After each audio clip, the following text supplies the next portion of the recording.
Hi, this is Cheryl back with you from Farmhouse Frugally, and vintage and autumn are two of my favorite words. So today I am taking 6 items and I am going to flip them to make them more vintage and more autumn related. I'm starting with this little crate that I got at the dump on the good table, and it has that kind of farmhouse feel to it with the little red sign on it, and I want to make this to look more of a vintage style. So I'm starting with the color vintage in a chalked paint, and I am giving this 2 coats of that. And then once this is fully dry, instead of using a dark antiquing wax, I decided to just take my black StazOn ink and to distress it here and there with that, because the design that I am going for has some black in it. And so once I have this distressed, then I had picked up this Give Thanks sign a couple of years ago on Amazon, but it could have been on Etsy. I've had it in my stash for a while. In fact, it came with a 2-pack. So I found that in my stash, and I just wanted to update this crate with that. So it already had 4 holes in it. I took some upholstery tacks that I had on hand, and I just hammered one in each of the corners, and turning this little farmhouse crate into something looking just a little bit more vintage. Today's collab is with Grace Love DIY. I will put her information in the description box, so make sure that you check out that hashtag for the other collaborators that are in this challenge. The second item here today also came from the good table at the dump, this little sign that says best friends.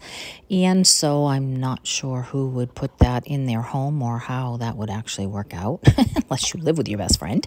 But anyway, I decided to take that same vintage color and to go over this with 2 coats of that linen paint. And then once this is dry, then I went into my ink again, and this time I pulled out a sepia brownish colored ink, and I went around and distressed the edges. I was going to sand it back to the black, but I opted to just go ahead and use that sepia ink on it. And then I also wanted to use this little stamp.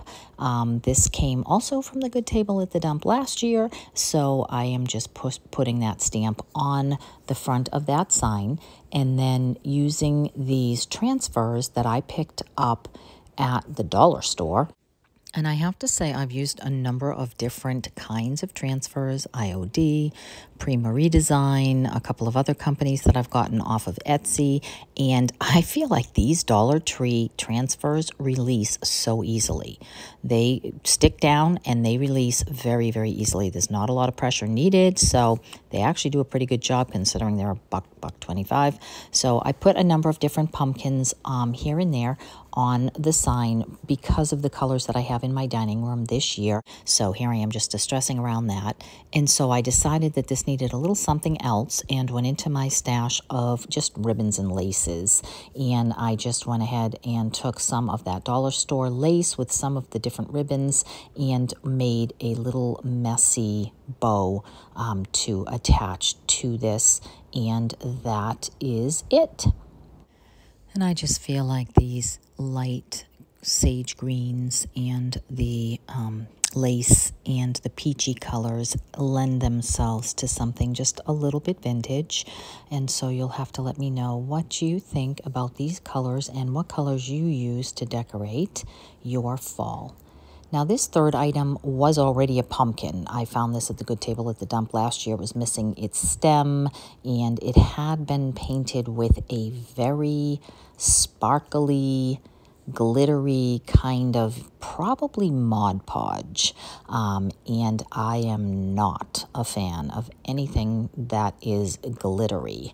So I went ahead and took that same color of linen paint and just painted right over this with that, and then went into my stash to see what I had to embellish. So I'm taking some antiquing wax and it is mixed with some clear wax. I like to keep those mixed together because straight up antiquing wax, as much as I love it, is not everybody's cup of tea.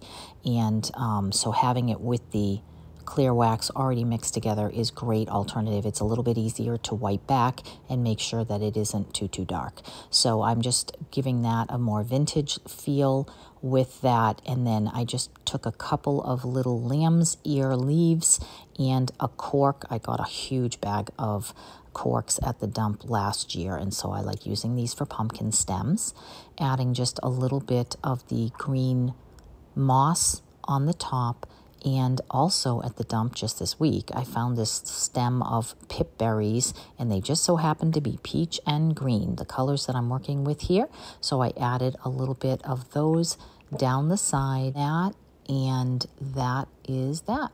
I think this is really sweet. I think that this is perfect for the same color scheme that I have here, with a little touch of peachy pink and a little bit of that green, some cream, and definitely loving this color scheme.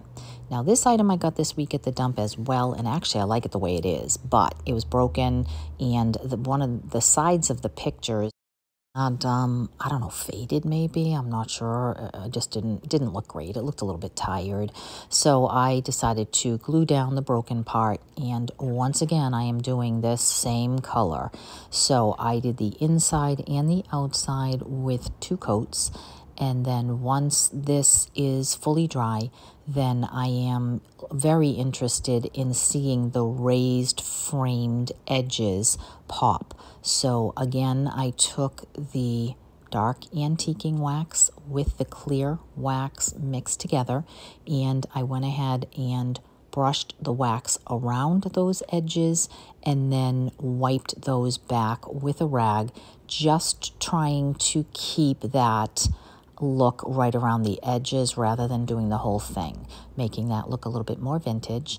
And I wasn't sure at this point if I was going to decoupage something in the center, so I wanted to make sure that I didn't get, no matter what, any wax on the center in case I needed to glue or decoupage something there. So once I was finished waxing both of those sides, then I had a different idea. When I went in looking for some decoupage papers and some stamps, I came across my paper clay, which I had misplaced. So I decided that I would make a clay embellishment. Now I didn't have any molds, so I opted to just sort of use some, just use my hands to press it down, roll it out with the little child's rolling pin, and then literally I just drew with a pencil the outline edge and cut with a pair of scissors this little pumpkin. And that gave me exactly what I was looking for. And then I took that same dark and clear antiquing wax and went over it a couple times to make sure that it was good and antiqued and vintaged around the edges, and then into the little separations of the pumpkin.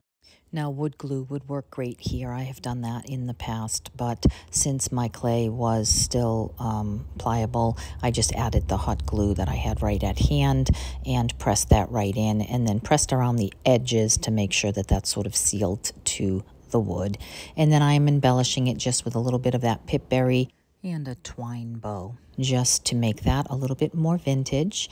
And I actually love the way that this came out. And now this little picture came from the dump recently, and it's got a plastic not glass frame on it, and I have never seen anything like it, where it is literally a chain that is the frame. So I opted to use the back side of this and cut out a free printable. I got this on Pinterest, and you do have to give your email address to the individual who has this, but if you search for vintage pumpkins, you will see this come up many times, or even green pumpkin. And so all I did was just take some Mod Podge and Mod Podged that on. I printed it on rice paper in my on my printer at home. I love to use rice paper, but regular printer paper would have worked out as well. And then once it is dry, I take a nail emery board and just go around the outside edges to clean that up and get the excess rice paper off of there. And then I cleaned the plastic. It had a little smudge on it, but I don't think it was very noticeable. I couldn't get that off. And then I had to put that chain back on around that plastic and that cardboard piece. And then I hung it with a piece of wire from this basket that I made last year in my fall vignette with these cloth pumpkins. So if you look at last year's fall videos there, you'll see how I put that together. And I just thought that that just added a little bit of a vintage feel to that. And now this is a bonus. This, I just bought a couple pair of sneakers at Skechers, and they come with these little cardboard shoe insets. And this is not necessarily autumn, but since it was in front of me on the table, I decided that I would like to give it a little refresh. I have done a number of these. I have several different videos, one with wood and 2 or 3 of these other cardboard insets, and these are so much fun. So I took that same color. I painted the entire thing with just one good coat of this vintage color, and then I went, once it was dry, into the markings that are already on the shoe form with that antique wax and clear wax mixture to bring out that design. And then I scuffed up a little bit of the shoe here and there to distress it to look vintage with that same antique wax mixture. Now, I did put a little bit of tape on the underside because this particular insert is a flexible one. Most of the ones that I have are not flexible. And since I was working with this color, I had this bow on a sweater that I would not wear.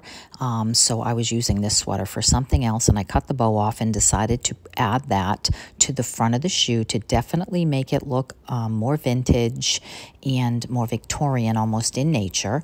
And then since it has a hole in the bottom section where the foot goes there, that fit a candle perfectly. So I added a taper candle, and it also gave it a little bit of stability because the candle could hit the table, and it goes with a number of items in my bedroom that are definitely not fall, but are in this color scheme and are definitely in the vintage feel. So I thought I would add this as a simple bonus. So that is what I have for you today. I would love to know what your favorite item is, and I would love it if you would hit subscribe if you have not already subscribed to my channel. And I want to make sure that you do not forget to check the description box for the playlist for the other ladies that are in this same collab. Thank you so much for stopping by. I will see you in the next one. Take care.